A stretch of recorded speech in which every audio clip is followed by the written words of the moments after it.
Ada ayat yang sering dibaca, surat At-Talaq ayat 2 dan 3. Wa man yattaqillaha yaj'al lahu makhraja wa yarzuqhu min haitsu la yahtasib. Siapa yang bertakwa kepada Allah, tapi yattaqi itu beda dengan ittaqu. Yattaqi itu kata kerja aktif, berulang-ulang dan diperbaharui. Maka yattaqillah, siapa yang berusaha memperbaharui ketakwaannya, kesadaran hatinya kepada Allah.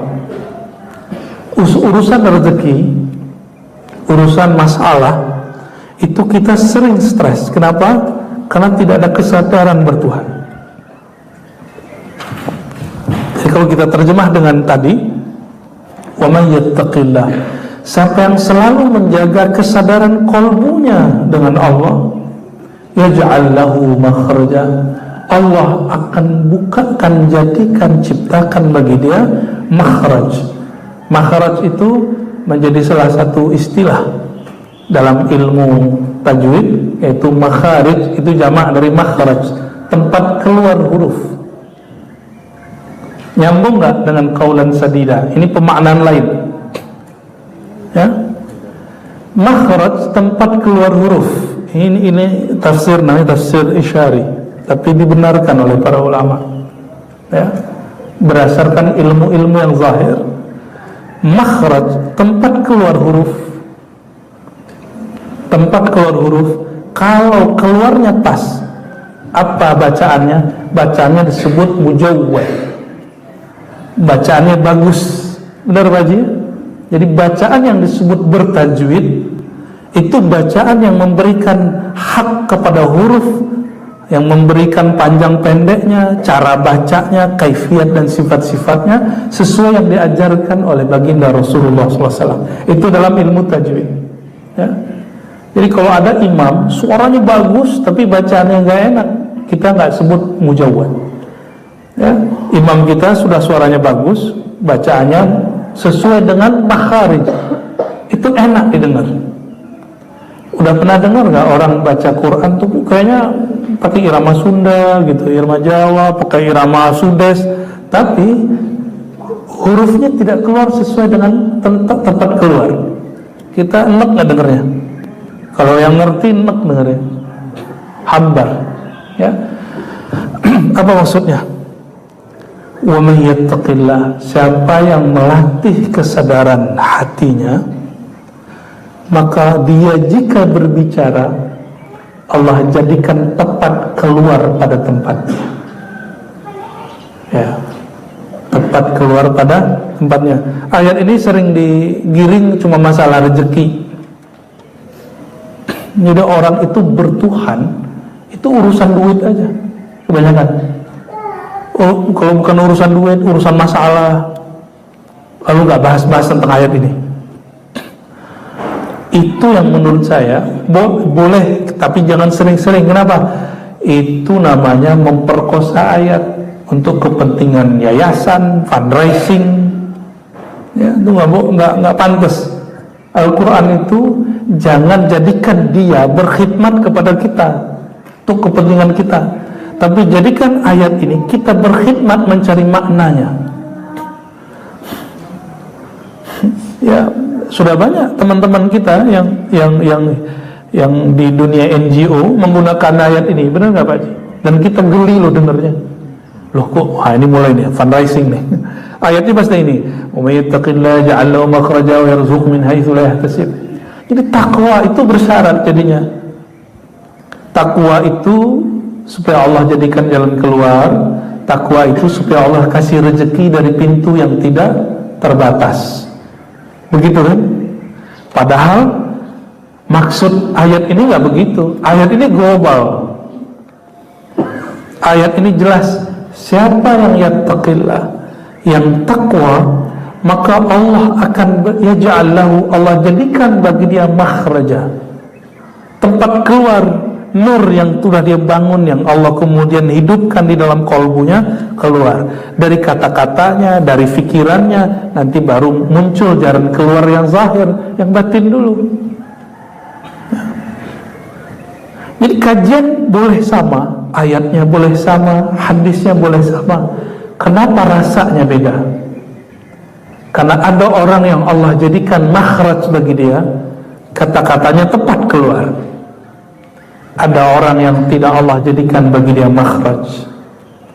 Ya, jadi makhraj itu tempat keluarnya kata-kata dan huruf sesuai dengan haknya dan waktunya.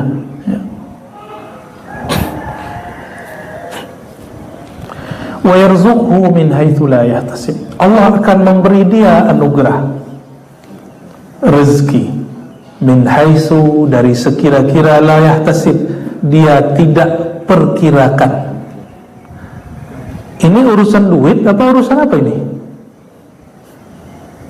Ternyata rezeki itu ada dua. Ada rezeki yang zahir, ada rezeki yang batin. Yang zahir betul, makanan, minuman, anak, pasangan, duit, rumah, kendaraan, pekerjaan, baju, pakaian, fasilitas-fasilitas kesehatan, itu semua disebut dengan wa yarzuqhu min haitsu la yahtasib. Tapi ayat ini bukan hanya sekedar masalah ini juga masalah rohani.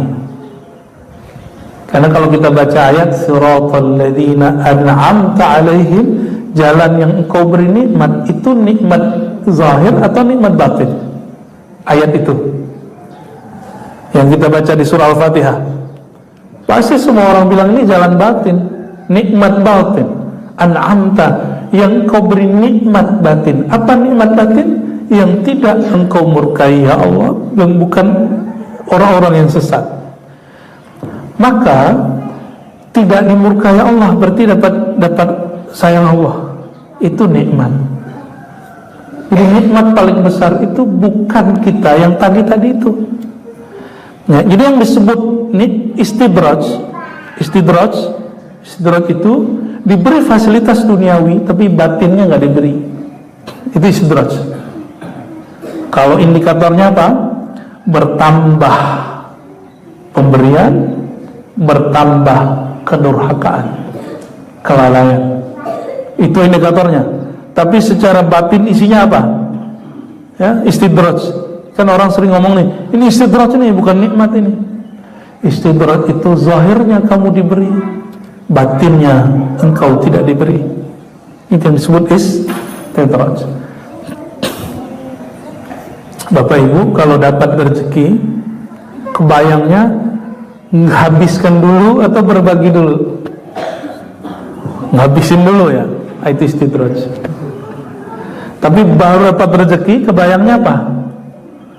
Ingin berbagi, itu nikmat. Jadi nikmat istidraj itu tergantung si kolbu itu.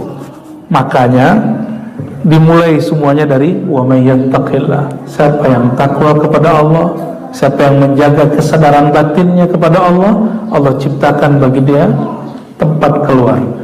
Bagi kami dulu itu disebut dengan futuh atau tersingkapnya hijab.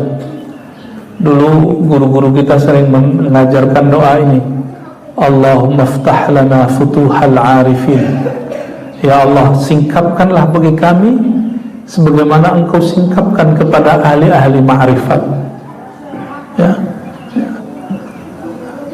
Itu penerjemahan daripada ayat ini ya. Itu surat At-Talaq ayat 2 ayat 3 ya.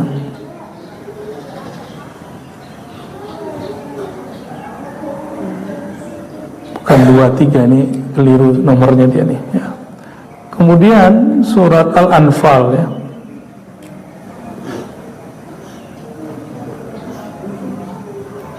Benar, surat At-Talaq ya. Ya. Yang terakhir ayat yang boleh baca surah Al-Anfal ayat 29. In tattaqullaha yaj'al lakum furqana wa yukaffir 'ankum sayyi'atikum wa yaghfir lakum wallahu dzul fadlil 'azim. In ya. Ini diberikan in syartiyah namanya. Jika tattaqullah, engkau menjaga kesadaran batinmu.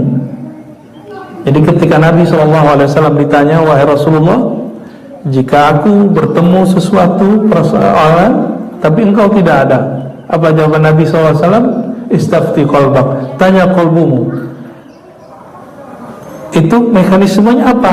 Ayat ini, in tattaqullah, jika engkau menjaga kesadaran batinmu kepada Allah, yaj'al lakum, Allah ciptakan di dalam qalbumu furqana, suatu aplikasi baru di dalam diri, namanya aplikasi Furqan.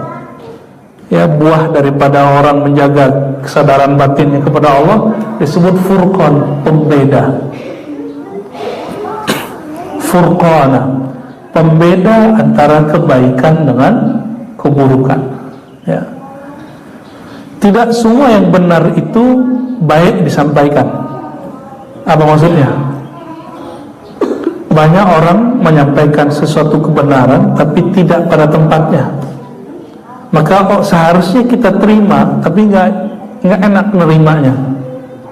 Apakah semua ilmu dapat dikonsumsi oleh anak-anak kita? Enggak. Ya, sama. Kita juga nggak akan sebarkan semua ilmu-ilmu yang rahasia. Ya. Yang kita sebar-sebar itu yang sudah ada dicetakan kitab aja. Cuma karena orang jarang bahas, dikira kita buka rahasia, padahal ada di kitab semua. Ya. Wa yukaffir ankum sayiatikum. Jadi nurullah yang ada di kolbu itu namanya apa? Furqan. Boleh disebut nur Furqan, cahaya Furqan. Nah, itu yang bikin kita bisa bedain. Selalu isinya positif. Furqan itu positif. Kalau ada khotib agak aneh ngomongnya, kita nggak berprasangka buruk. Wah, ini khotib kurang berkelas nih, jangan ngomong gitu. Ya, cukup katakan, ya Allah, aku lagi diuji nih, orang ngomong jahat aku, orang hate speech, pidatonya mulai ada ujaran kebencian, apakah aku tersulut? Gitu. Ya, saya menikmati aja pas semua khotbah itu. Ya, walaupun gerundel di hati, ya Allah, kenapa khotbahnya begini lagi? Ya, kok dilalah satu kali saya ditakdirkan sholat pengennya ke kanan, tapi kok sepeda motornya bawanya ke kiri. Kuat aja ke situ. Ternyata Allah ingin kasih tahu nih, Ar-Razi sekarang sudah mulai orang hate speech. Kata hina, kata laknat, kata bodoh itu diulang. Padahal di mimbar suci, kata-kata dia sudah mulai merusak kesucian mimbar. Itu hari Jumat, hari suci, dia mengatakan hari Jumat hari suci, hari diciptakannya Nabi Adam, hari nur, sholawat. Tapi saya nggak ketemu tuh nur itu. Tapi itu ujian bagi kita. Apakah kita kemudian mendoakan kebaikan bagi si khotib? Saya cuma doa, ya Allah, tolong titipkan, teteskan nurmu ke dalam kalbu orang ini, ya, sehingga kami yang mendengar ini nyaman. Ya. Dan yang paling lucu, ini negeri dilema. Yang mengajarkan tidak syukur nikmat itu adalah para da'inya sendiri. Mohon maaf Bapak Ibu, sepakat atau tidak? Ada yang kenal Imam Sudais, Imam Sidal Haram? Syekh Sudais itu punya kawan namanya Shuraim. Bismillahirrahmanirrahim. Alhamdulillahirabbil alamin. Yang datar-datar gitu itu namanya Shuraim. Itu duo imam ini, jadi orangnya luar biasa. Sudais masih bertahan. Shuraim udah gak ketemu, Pak. Udah gak boleh jadi imam, diberhentiin karena pernah nyindir sedikit pemerintah. Sedikit dia nyindir, itu gak boleh khutbah lagi, gak boleh ngimamin lagi. Di Indonesia, ya, yang ngomong negara ini negara Firaun, itu dibiarin aja. Orang kayak Rocky Gerung bebas ngomong. Dia kan yang sering nuduh bahwa negara ini negara tirani, negara apa. Itu kalau benar negara kita ini seperti itu, Pak, diktator, dia udah gak ada dari kemarin.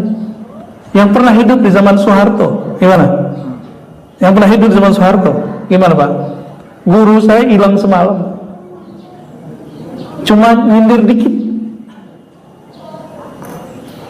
Jadi yang ngajarin tidak bersyukur nikmat kebebasan berpendapat itu justru ustadznya hari ini, justru tokoh-tokohnya hari ini. Ya, nuduh negeri kita ini tirani, ya, tidak ada kebebasan pendapat. Lah dia ngomong begitu bebas kok di mimbar-mimbar, di TV, di TikTok, di mana bebas. Kenapa orang-orang nggak sadar? Coba tinggal di Saudi lah bentar, nggak percaya. Ya. Tinggal di Malaysia lah bentar, di Brunei tinggal bentar ente, ya. Tuh si ustad-ustad yang ngomong begitu, coba tinggal. Makanya di Quran, Qul siru fil ard, afalam yasiru fil ard, fatakuna lahum qulubu ya'qiluna biha. Surah Al-Hajj ya, Pak Haji? Al-Hajj ingat saya. Maka apakah mereka tidak berjalan di muka bumi, pindah negara, selesai. Uzbek, Bukhara, kotanya Imam Bukhari. Mana ada orang dapat izin pengajian begini? Nggak boleh Pak. Mana ada khotib kayak dia yang kata-katanya kasar begitu, yang ngomongnya laknat, ngomongnya bodoh, ngomongnya goblok, ya? Nggak ada. Dibiarin aja, ya. Saya prihatin, ya. Prihatin melihat semua ini. Ini gimana umatnya mau bersyukur nikmat, tapi dia sendiri tidak mensyukuri nikmat berkebebasan, ya.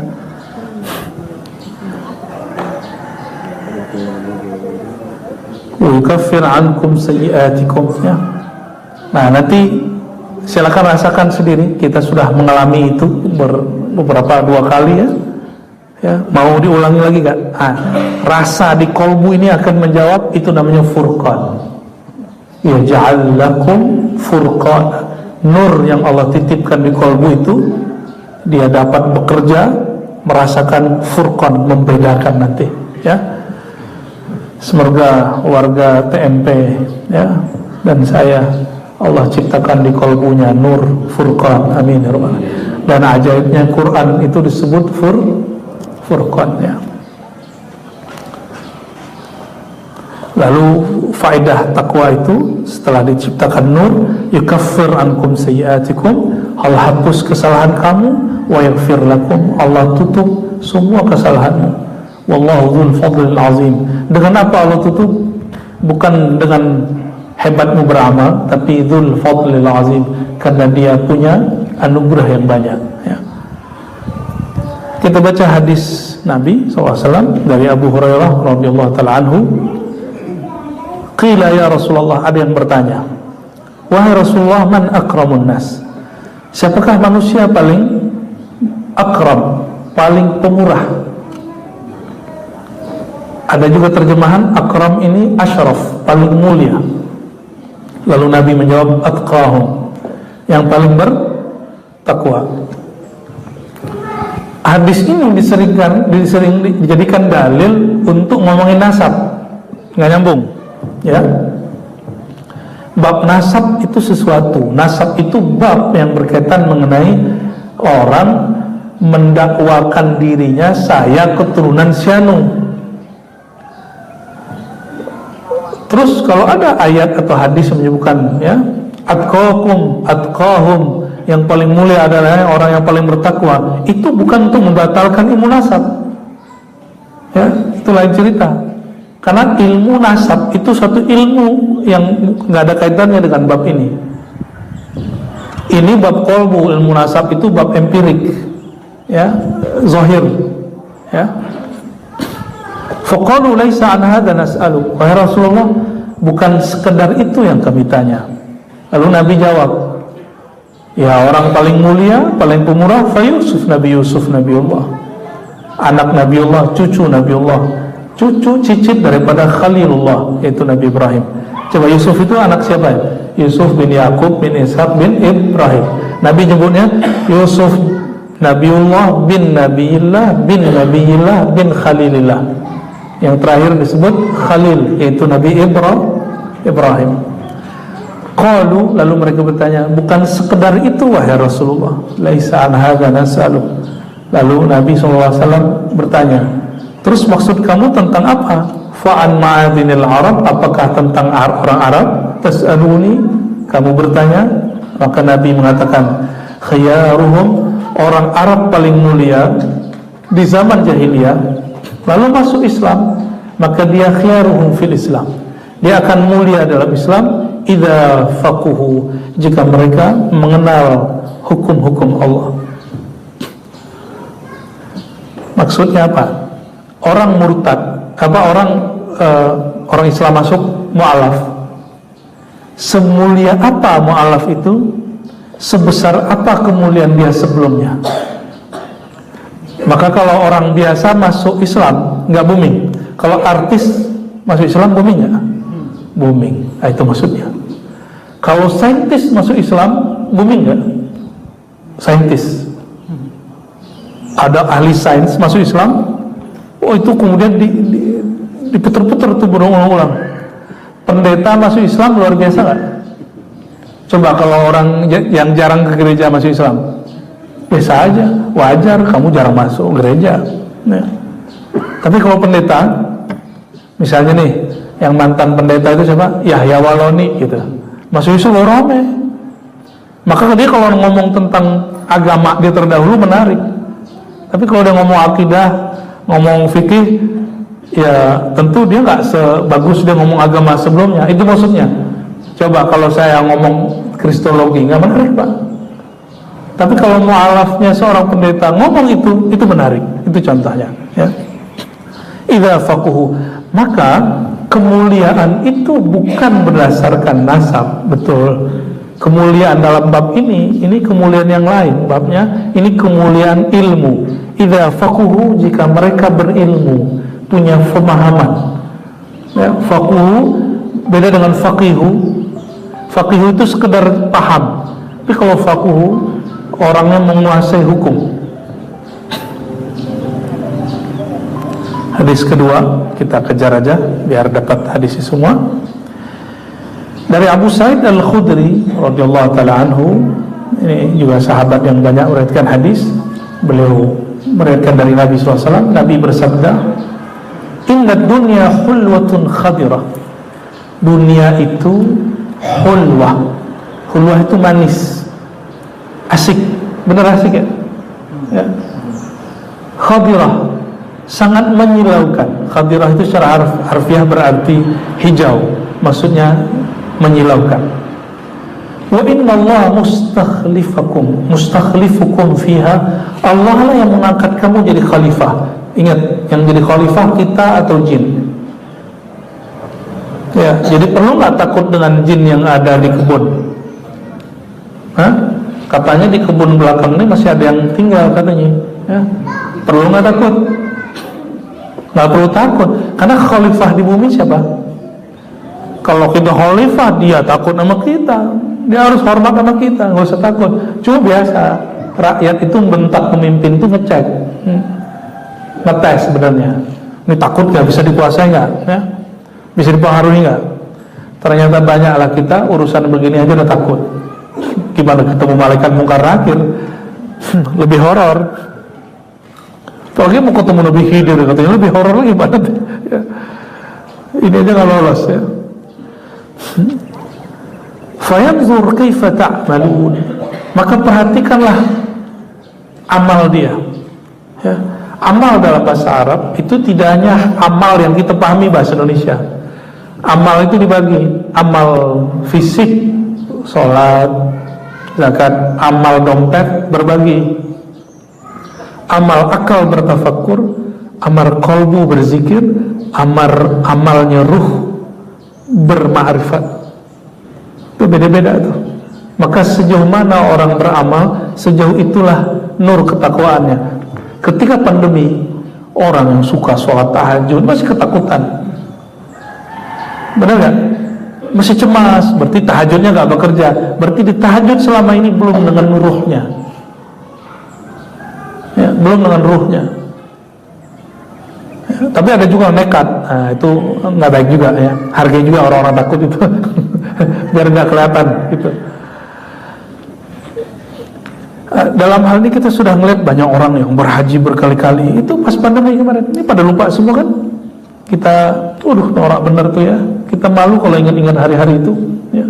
Orang-orang tegang semua, yang kena di Depok bagian mana, yang takut Depok bagian sini ya. Yang paling aneh, tempat-tempat di kampung-kampung yang jauh dari Depok ikut-ikutan takut, dan tulisan lockdownnya sudah aneh-aneh ya. Maklum nggak bisa bahasa Inggris, ada lockdown bener ya, ada yang lockdown ada PGG lockdown, betul-betul menakutkan. Maka kami dengan kawan-kawan guru-guru dulu waktu itu berinisiatif, kita buka majelis paling horor jam 12 malam sampai jam 3 ya, lumayan itu ya, kajian hikam dulu. Karena hikam itu ilmu merawat nur furqan tadi di dalam kalbu ya. Lalu untuk apa ibadah-ibadah kita selama ini kalau dia tidak bisa memuatkan rasa tadi ya? Berarti nggak nyampe ke dalam ya. Fattaqud dunya wattaqun nisa, maka berhati-hatilah terhadap dunia dan hati-hatilah terhadap lawan jenis ya, an-nisa. Hati-hati nih Pak sama istri Pak ya. Ya, ibu-ibu juga hati-hati sama suami. Fa inna awwala fitnati bani Israil kanat fin nisa ya. Karena kekacauan ini dimulai dari ya fin nisa, perempuan. Maksudnya di rumah tangga kita dulu mulai. Ya, kalau bapak ini berhasil dakwah ke istri, menghadapi istri, itu akan sabar tuh kalau di luar tuh. Ya. Jadi kalau nggak berhasil di rumah, gimana berhasil di luar? Ya, kata Syekh Ali Sabuni almarhum, itulah asrar kenapa Allah banyakkan istri Nabi. Karena Nabi itu kalau berhasil ngurusin istrinya, kan polanya macam-macam. Aisyah lain dengan Hafsah, lain dengan Salamah. Ya. Kalau berhasil ngurusin laki-laki, perempuan, ngurusin laki-laki lebih mudah. Coba tanya bapak-bapak ini, kita kalau tengkar Pak, nggak enakan, salaman beres. Kalau ibu-ibu lama, coba tanya ibu-ibu, lama, dipendam lama sekali. Ya. Bapak-bapak ini kalau berkelompok-kelompok, misalnya nih kelompok-kelompok, kalau ketemu bareng-bareng lebur. Kalau ibu-ibu enggak, itu sudah ada faksi-faksinya tuh, dan fraksi-fraksi. Beda ya, agak beda emang. Di pengajian aja begitu, pengajian-pengajian yang kita urus dulu ya. Saya kan juga dulu ada majelis untuk ibu-ibu. Itu ada ini, ada kelompok A, ada kelompok B, itu udah beda-beda tuh, omongannya beda. Nanti bajunya gak lain lagi. Kalau udah ngomongin, masya Allah ya. Ini istriku mau protes nih Pak. Tapi dia nggak bisa protes, nggak megang mic. Paling protes di rumah ya. An Ibnu Mas'ud, dari Ibnu Mas'ud, anna Nabi sallallahu alaihi wasallam kana yaqul, ya, berkata, Allahumma inni as'alukal huda wat tuqa wal afaf wal ghina. Ya, mungkin orang bertanya, Ustadz, Buya, Kiai, ya, itu orang nanya ke kiainya, ke gurunya, terus gimana supaya kita dapat takwa? Kalau ini kan dasar-dasarnya. Ternyata takwa itu mesti diminta kepada Allah yang menciptakan nur ketakwaan. Ini doanya. Ini favorit saya, doa sejak masih belajar hadis pertama sampai sekarang. Sebelum belajar sama Kiai Ali Mustafa Yaqub, ya, gurunya beliau juga. Ya, kami ini seperguruan juga, tapi beda tempat ya. Itu kita salah satu wirid kita, ternyata masuk ke dalam wirid pagi sore. Dulu maksurat, ada wirdul latif, ada maksurat versi Hasan Al-Banna, ada wirdul latif versi Al-Habib Abdullah Al-Attas ya. Allahumma inni as'alukal huda wat tuqa wal afafa wal ghina. Itu bahasa Arabnya. Orang kita ini kalau nggak doa pakai bahasa Arab kurang afdal ya. Padahal enak tuh doa pakai Indonesia. Allahumma inni, ya Allah aku bermohon, as'aluka, meminta kepada engkau, al-huda, berikanlah nur hidayah dalam diriku, wattuqa, nur takwa, nur furqan tadi di dalam diriku pembeda, wal afaf, afaf menjaga diri ya. Afaf ini juga berarti tidak suka meminta, ta'affuf juga berarti menjaga kehormatan diri, kehormatan rohani. Wal ghina, rasa berkecukupan, ini yang mahal, rasa berkecukupan. Ini mau ustadz, mau jamaah, Kalau Allah nggak beri rasa ghina, disitulah muncul namanya sifat tamak. Kalau tamaknya kami ini, tahu nggak Bapak Ibu? Kalau zaman now, kalau punya pesantren, nggak ada puasnya mau bangun. Tapi saya lihat Pak Haji santai ya, alhamdulillah santai. Ada nggak puas tuh, belum beres ini tanah sebelah udah ditawar lagi gitu ya. Ya walaupun Pak Haji ada niat kemana, tapi kayak santai ya. Walaupun ada niat mau ke tanah mana saya lihat tuh. Tapi relax ya, nggak perlu ngoyo. Banyak yang begitu, jamaahnya bingung sendiri. Kami disuruh nggak tamak kok Pak Kiai tamak gitu. Kami disuruh ya untuk tidak rakus kok pakai rakus. Itu kadang-kadang batinnya murid bertanya ya. Tapi itu ujian bagi murid, apakah dia suuzon sama gurunya ya. Kalau kita melihat fenomena begitu, cukup katakan mungkin kiai memikirkan banyak permintaan orang pengen ngaji, pengen nyantri, tapi tempat kurang banyak ya. Kita husnuzon. Tapi pada diri seorang muallim, dia mesti lihat-lihat ini. Wal ghina ini rasa cukup. Kalau orang TMP, rasa cukup itu apa? Alhamdulillah. Ini biasanya gini, kalau udah punya rumah, ada aja kurangnya, bener gak? Berapa ya? Ada aja kurangnya. Padahal ini sudah sejuk ya. Dulu pengen rumah yang sejuk, dikasih yang sejuk. Ada aja kurangnya. Pengen dapat kamar sekian, ada lagi yang kurangnya, kamarnya berapa gitu. Kalau nafsiyah, jiwa ini, emang dia nggak ada puasnya. Maka mesti diminta kepada Allah rasa cukup. Jadi ghina itu bukan artinya kaya, tapi rasa cukup. Karena banyak orang yang Allah kayakan secara zahir, tapi tidak Allah berikan rasa cukup di kalbunya. Sekarang itu kan banyak artis-artis bedah rumah, bener gak? Waduh, kita ngelihatnya, Masya Allah. Itu kayaknya kalau ada makanan langsung ininya keluar meler langsung. Dan coba lihat, orang yang sudah punya rumah bagus, itu melihat begitu, terpancing lagi. Jadi emang tontonan-tontonan begitu mungkin ada bagus di sisi lain, tapi di sisi lain justru mencederai hati. Kalau bagi yang belum kuat, belum diberikan rasa al-ghina ya. Nabi itu, Bapak Ibu, kalau sempat ke Madinah, minta ke Ustadz bawa kami ke museum yang mengajarkan tentang rumah Nabi dulu bagaimana. Nanti kita lihat ukuran rumah Rasulullah SAW. Rumah Nabi itu kan banyak karena emang istrinya banyak, tapi nggak besar-besar. Karena tamu terus datang ya. Tapi beliau mengatakan baiti jannati. Nah itu disebut ghina. Rumahku ya surgaku. Udah begitu belum Bapak Ibu? Ya. Surga itu ya tidak ada laghwan fiha, nggak ada lagi ya, kata-kata yang nggak penting. Di dalamnya hanya ada salama. Jadi kalau di rumah kita, mohon maaf ya, rumah kita semua sedang belajar jadi surga. Ya, saya yakin Pak Haji aja pasti ada sedikit gesekan sama istri. Padahal hafizah, ya, ustadz, ustazah misalnya. Ya, apalagi yang bukan ustadz dan ustazah. Itu normal. Itu proses. Emang Nabi nggak pernah begitu. Emang Nabi nggak pernah konflik dengan Aisyah. Lalu kenapa nggak sampai ada turun surat At-Talaq, surat At-Tahrim? Itu pertanda bahwa di dunia Nabi itu juga ada konflik dengan istrinya.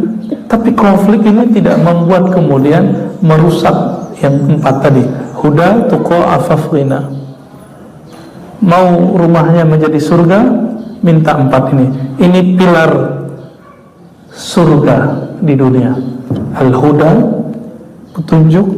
Huda itu dalam Quran surat Taghabun, wa may yu'min billah yahdi qalbah. Siapa yang percaya kepada Allah, wa may yu'min billah yahdi qalbah, Allah akan bimbing kalbunya. Jadi huda, hidayah, itu boleh diterjemahkan bimbingan dari Allah Subhanahu wa taala. Wattuqa, kesadaran batiniah, afaf, menjaga kehormatan, ya, tidak menunjukkan diri kita susah depan orang, itu penting itu Bapak Ibu, ya.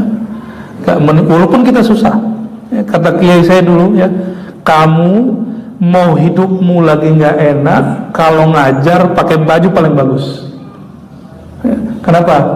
Orang itu nggak tahu dompetmu, yang orang tahu bajumu. Tapi teman saya kelebihan, ya, sampai mobil-mobilnya, kamu mau ngutang mobilnya harus bagus pergi ceramah. Kalau itu mengintimidasi, jamaahnya bingung mau ngasih amplop berapa nih. Ya, ada kiai ceramah pakai sepatu harga 25 juta, honornya cuma 3 juta Pak. Bingung, kasihan jamaahnya, ya. Bener, ketika honor dikasih dibalikin. Ternyata orang itu mau ceramah doang, ya. Kenapa? Untuk benerin sepatunya nggak cukup itu. Allahumma sholli ala Muhammad. Ada Pak kiai-kiai begitu tuh, ada Pak, ya. Itu kiai-kiai yang mengikuti Imam Syazili, ya. Imam Syazili itu imam kaya, ya, imam yang suka berbagi, ya. Dia punya kerjaan, tapi juga banyak orang nitip ke beliau. Maka beliau juga berbagi, karena Allah gampang memberi kepadanya, dia juga gampang memberi kepada yang lain. Imam Maturidi, pada dengar Asy'ari Maturidi? Maturidi itu kami ziarah ke sana di daerah Samarkand, ya, Uzbek. Itu daerah tadinya perkebunan. Itu kebun semua punya Imam Maturidi dulu, tapi sekarang udah banyak jadi perumahan. Beliau tanam apa Pak? Anggur. Di sana bukan kurma, anggur, apel, dan sejenisnya. Biasanya panen sekali berapa bulan. Itu dia ngajak orang ngaji. Caranya gimana? Bagi dulu. Jadi dia ngasih orang, baru kemudian dia ajar. Inilah kemudian menginspirasi pendiri Jamaah Tabligh. Jamaah Tabligh itu akidahnya Ahlus Sunnah riwayat Imam Maturidi, karena mazhabnya sama Hanafi. Jadi beliau itu lihat dulu ada orang nggak mau ngaji, terus dipanggil, kamu kenapa mau ngaji? Dia mau ngaji Pak Ustadz, saya ini kerja, duitnya belum cukup, kalau ngaji gimana mau ngasih makan keluarga? Akhirnya, kamu ngaji sama saya, nanti saya gaji. Orang yang ngaji sama dia gaji. Itu pendiri Jamaah Tabligh namanya Maulana Ilyas Al-Kandahlawi, ahli hadis, ahli zikir, ya, penerus ajaran Maturidiyah, ya, dan ahli hadis. Doakan kami juga nanti bisa begitu termasuk haji, ya, insyaallah. Semoga kita semua para muallim ini Allah berikan seperti itu, amin ya rabbal alamin. Kalau nggak sanggup, nah, bersamai orang-orang yang muallim, berbagi bersama mereka, ya, supaya kita bersama dia nanti di surga insyaallah, ya. Hadis terakhir. Sebelum hadis terakhir, saya baca hadis Sami' man halafa ala yaminin thumma ra'a atqa lillahi minha falyati taqwa. Kita ada nazar, ternyata nazar kita kurang baik, maka boleh ditinggalkan, ambil yang lebih baik. Maksudnya misalnya ada orang bernazar, nazarnya itu isinya kemaksiatan. Kalau aku lolos dalam bidang ini, maka aku datang ke bar, gitu. Aku minum khamar, aku main judi, gitu. Itu benar gak tuh? Ya. Maka dia cukup puasa 3 hari, lalu dia cukup ganti dengan sholat. Saya sholat atau puasa. Tapi saran saya, jangan suka bernazar, karena itu di luar sunnah Nabi SAW. Hadis penutupnya, an Abi Umamah Sudai bin Ajlan Al-Bahili radhiyallahu ta'ala anhu qala sami'tu Rasulullah sallallahu alaihi wasallam yakhtubu fi hajjatil wada'. Ini hadis menarik. Kenapa? Ini salah satu hadis terakhir yang didengar sahabat waktu haji wada. Haji wada itu bulan Zulhijjah. Haji wada. Nabi meninggalnya Rabiul Awal. Coba dihitung. Zulhijjah habis, berarti pertengahan masuk awal, berarti 3. Sahabat Nabi ada yang tidak ketemu lagi setelah haji, karena dulu nggak ada YouTube, nggak ada Facebook, nggak ada TikTok, ya, nggak ada telepon, jadi nggak bisa ngecek. Sahabat Nabi yang pulang ke Madinah pun ada yang udah nggak ketemu Rasulullah, cuma sahabat-sahabat khawas yang ketemu Rasulullah SAW. Ya. Apa yang didengar saat Nabi selesai haji wada? Ittaqullah, ini khutbah Nabi. Jadi memang salah satu sunnah dalam berhaji itu khutbah. Ya. Ittaqullah. Nah, pesan pertamanya apa? Bertakwalah kepada Allah. Ya. Latihlah kesadaranmu, batinmu selalu terhubung dengan Allah Subhanahu wa taala. Wa shallu khamsakum. Lalu jagalah salat 5 waktu. Wa sumu syahrakum. Jagalah puasa di bulan Ramadan. Jadi Nabi nyebut syahrakum. Ramadan itu disebut syahrakum, bulan kalian. Maka ketika ada hadis dhaif menyebutkan Ramadan syahra ummati, hadisnya dhaif, tapi di sahih versi ini bahwa Ramadan itu bulan umat Nabi Muhammad sallallahu alaihi wasallam. Walaupun hadis yang tadi hadisnya dhaif, tapi yang ini sahih, ya. Wa addu zakata amwalikum, tunaikan pembersih harta kamu, disebut zakat. Wa ati'u umara'akum, dan taati pemimpin kalian. Nah, bayangkan apa kata Nabi? Wa ati'u umara'akum, taati pemimpin kalian. Di hadis lain Nabi mengatakan walau kana abdan habasyian, walaupun pemimpin kamu orang yang hitam legam, bukan orang Arab tapi orang Habasyi, orang Ethiopia, mantan budak, mesti dihormati, ya, mesti ditaati. Tadkhulu jannata rabbikum, pasti kamu masuk surga. Jadi kunci masuk surga sederhana, takwa, tapi dimulai dari takwa, salat yang 5 waktu, puasa, menunaikan zakat, tapi di situ ada tambahan, atiu umara'akum, taat kepada pemimpin. Artinya apa, Bapak Ibu? Hari ini jangan pahami ikut berpartisipasi dalam politik itu bukan bagian dari agama. Berpartisipasi untuk negara ini, itu mentaati peraturannya, ya, itu bagian daripada perintah Rasulullah Sallallahu Alaihi Wasallam. Itulah sebabnya Islam bukan ajaran yang sekuler.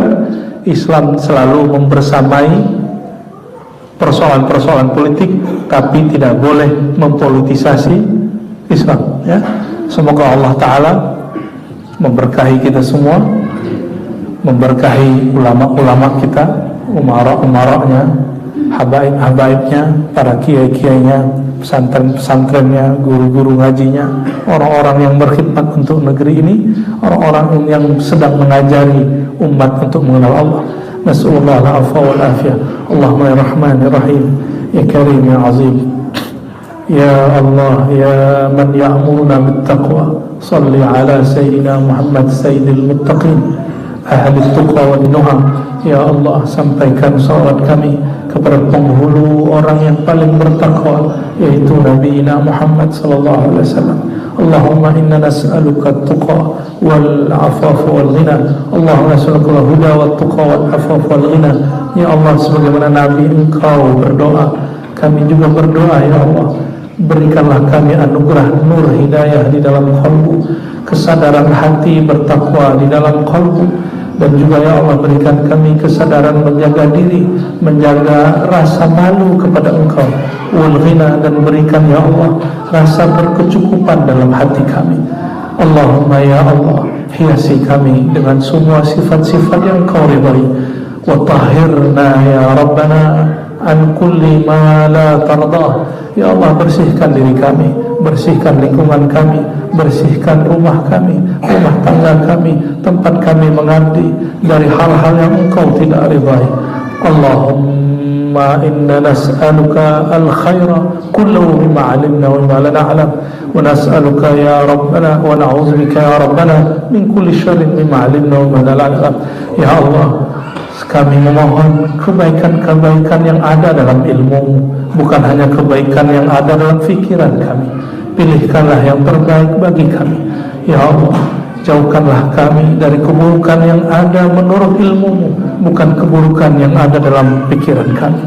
Allahumma ya Allah, berkahi keluarga kami, berkahi anak keturunan kami, berkahi pasangan kami, berkahi orang-orang yang ada di sekitar kami. Wal akhir ya Rabbana ij'al buyutana jannatan qabla jannatika. Ya Allah, jadikan rumah-rumah kami sebagaimana Rasulullah mengatakan, rumahku adalah surgaku. Allahumma Rabbana atina fid dunya hasanah wa fil akhirati hasanah wa qina adzabannar. Ya Allah, berikan kami kebahagiaan di dunia dengan mengenal Engkau dan Rasul Engkau, dan kebahagiaan di akhirat dengan mendapat syafaat Nabi Engkau. Wa sallallahu ala sayyidina Muhammad walhamdulillahi rabbil alamin. Mohon maaf salah kurangnya. Wabillahi taufiq wal hidayah. Subhanakallahumma wa bihamdika asyhadu an la ilaha illa anta astaghfiruka wa atubu ilaik.